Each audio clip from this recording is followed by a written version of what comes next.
Vocês poderiam dar dicas para a transição da relação baunilha para uma relação DS? Então, um casal que é baunilha e quer se tornar DS. Juntos.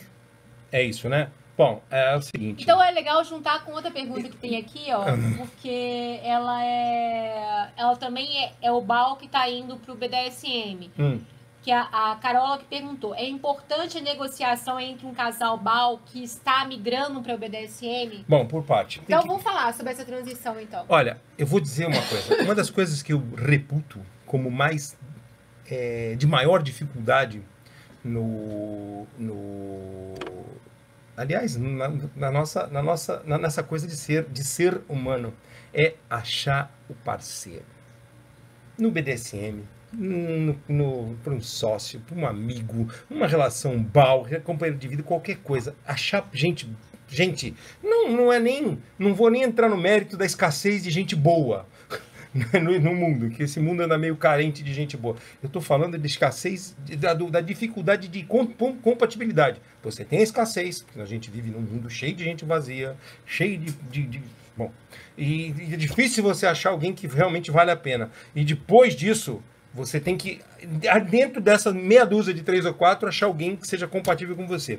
Se vocês já são um casal e vocês estão migrando juntos para o BDSM, vocês já estão largando na vantagem. Isso é verdade. Porque você já está com um parceiro confiável. Essa coisa de escolher o parceiro é complicada e pega mais para o lado do submisso. Porque eu sempre repito, tem frase de Gladius. Depois de amarrada, amordaçada e vendada, senhor ou senhora submissa.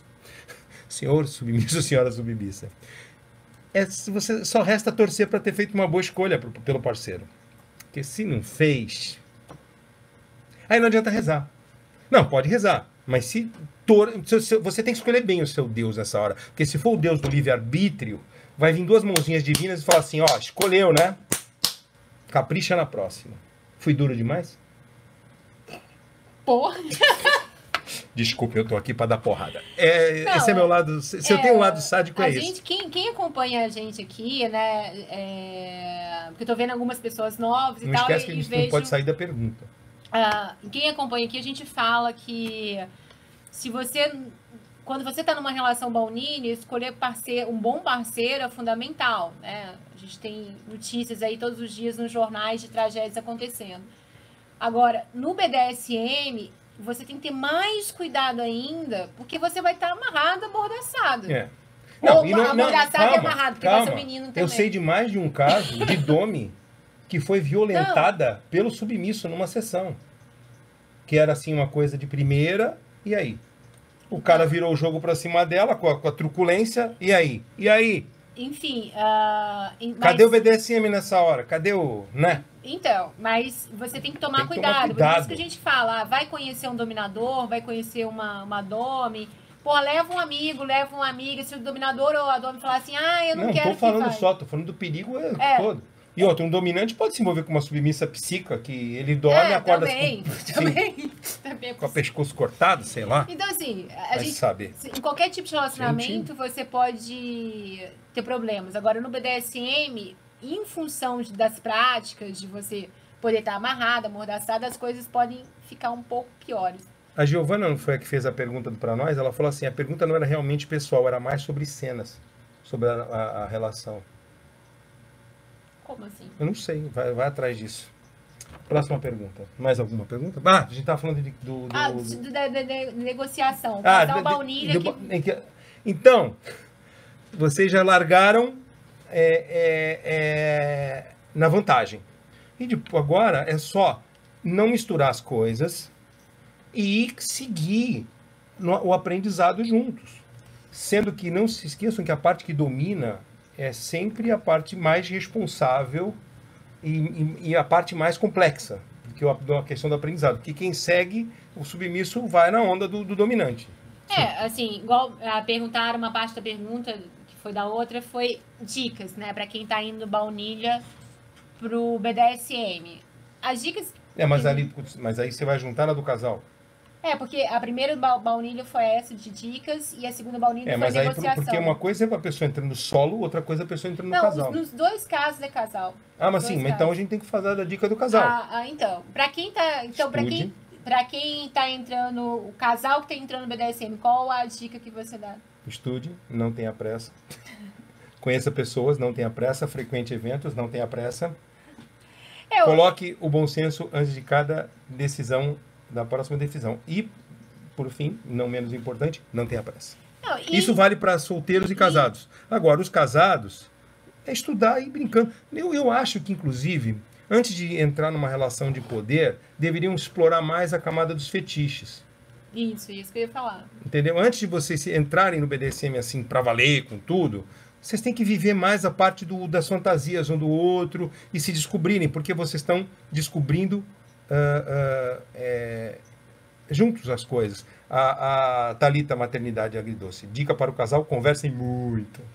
Então, muito. O legal é de se começar pela parte dos fetiches, é também interessante, principalmente para a parte dominante, começar a entender o que a parte submissa, que ali pode ser a sua namorada, o seu namorado, seu marido, sua mulher, o que ela gosta dentro daquele universo. E fazer isso devagar mesmo, para entender o que o outro curte e usar disso, das zonas de prazer do parceiro. As zonas de prazer.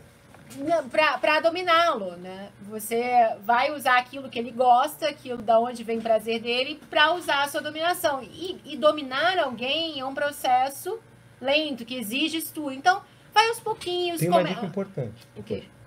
Ao invés de se tornarem logo um casal BDSM, digamos assim, torne-se um casal fetichista. Exato. Brinquem. Tem e depois, aos poucos, vocês estabeleçam uma relação BDSM. Aí, essa questão da negociação, o que cada um vai ter de direito, vai ter de limite ali, né? O processo de negociação que a gente chama, isso é uma outra etapa. Brinquem primeiro no fetiche, depois negociem a relação BDSM de vocês mais pra frente. É o seguinte, dificilmente um casal descobre assim, junto, ao mesmo tempo. Sempre um vê e leva pro outro. Isso é o que acontece. Mas o problema da parte que domina é que, às vezes, a parte que domina não está preparada para isso. Vou contar um caso que, aliás, eu tenho vários textos no meu blog. A sombra aqui. Vai ali, depois bota aquela luz mais para cá um pouco. Eu tenho alguns textos intitulados de Fabricando Parceiro, em que eu falo muito disso, e foram originados num casal que veio para o BDSM, onde ela descobriu primeiro, estudou, e depois ficou minha amiga, a gente sabe, e eu acompanhei o processo que me fez escrever esses artigos para ajudar as pessoas com a experiência que eu tive com ela. E ela apresentou para o marido gostou. Só que o problema é que o poder subiu a cabeça. O que aconteceu foi o seguinte, ela chegou para ele e falou assim, olha, eu sou submissa e eu gostaria que você viesse para o BDSM, que você fosse dominador, que você fosse meu dono. Aí ela deu o poder para ele. Sabe a coisa?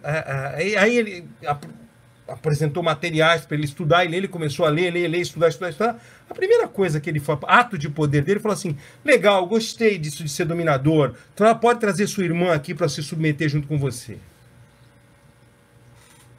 Olha só a caixa de Pandora que ela abriu. Podia ter descoberto outras coisas. Ela podia ter chegado para ele e falado assim, querido, eu sou submissa. Aí ele olhar para ela assim, nossa, eu também. Vamos arrumar um dono para nós dois? Vai saber. E nesse caso, ela acabou abrindo a caixa de Pandora dele, revelou um tesão enrustido que ele tinha pela irmã dela. Isso quase acabou com a relação. Entendeu? Até porque a irmã dela era evangélica e tal, já pensou? Olha só. Carolinha, daqui de cabelinho comprido e tudo. Então, é complexo. Tem que tomar cuidado. O que eu recomendo é que a parte que se submete, eu falei para ela o seguinte, você quer continuar aqui, ele quer que dê certo? Não dá todo o poder. Chega para ele e fala, olha, querido, é o seguinte, eu, sua esposa, você come, descome, joga na parede, chama de lagartixa, a hora que você quiser. Mas a submissa você tem que conquistar, meu amigo. Você tem que mostrar o que veio. Então vai estudar, quer me dominar? Mostra que tem competência. Porque a submissa, ou o submisso, a parte que se submete, tem um poder que é um registro que regula o fluxo de poder. Você não precisa dar todo o poder. Dê algum poder e vê o que ele faz. E o que ele vai fazer. Né? Você quer conhecer uma pessoa? Dê poder a ele. Né? Não sei de quem é essa frase, mas é de alguém importante. Onde eu vi? Alguém, não sei quem escreveu isso. Daqui, a Antonella falou, dê poder a um homem e conhecerá, já diziam ditados. É um ditado desse, é um ditado. É que, na verdade, parece que não se sabe, na internet, assim, eu já vi acreditado a várias pessoas isso, de formas diferentes também, enfim. Aqui, ó.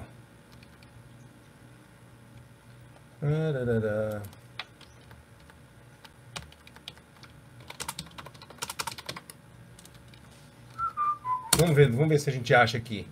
Aqui essa frase é acreditada a várias pessoas, mas aqui acho que a principal. Aqui tem Maquiavel. Dê poder ao homem e descobrirá quem ele realmente é. Adora a internet. Bom, isso aqui é do site pensador.com, tá? Não sou, pode ser que ainda outras pessoas tenham pensado isso. Mas enfim, o que é importante é a mensagem. Né?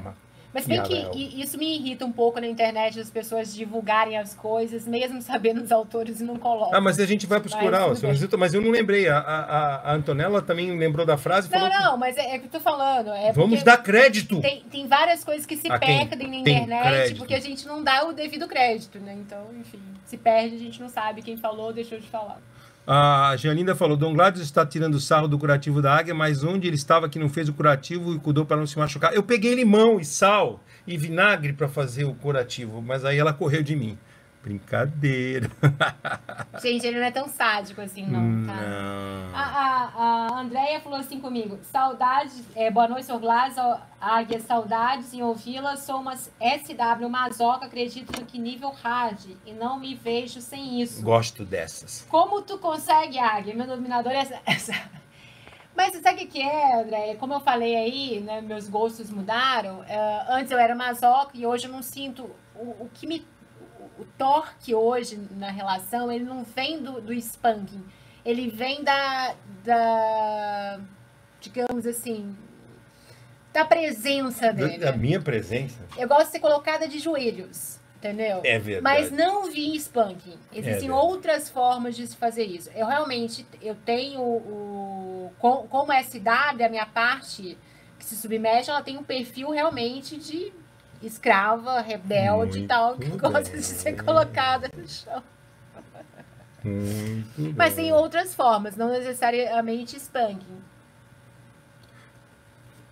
A Giovana explicou aquela pergunta dela.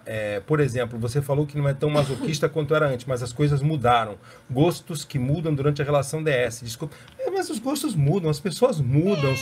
Somos seres dinâmicos. A gente muda. O que pode te dar prazer numa época pode não dar prazer em outra. Sim, a gente vai mudando. Vamos ver aqui. Mas essa questão do meu masoquismo foi uma das coisas que mudou na nossa relação. Próxima pergunta. Mas ele continua sendo sádico do mesmo jeito, gente.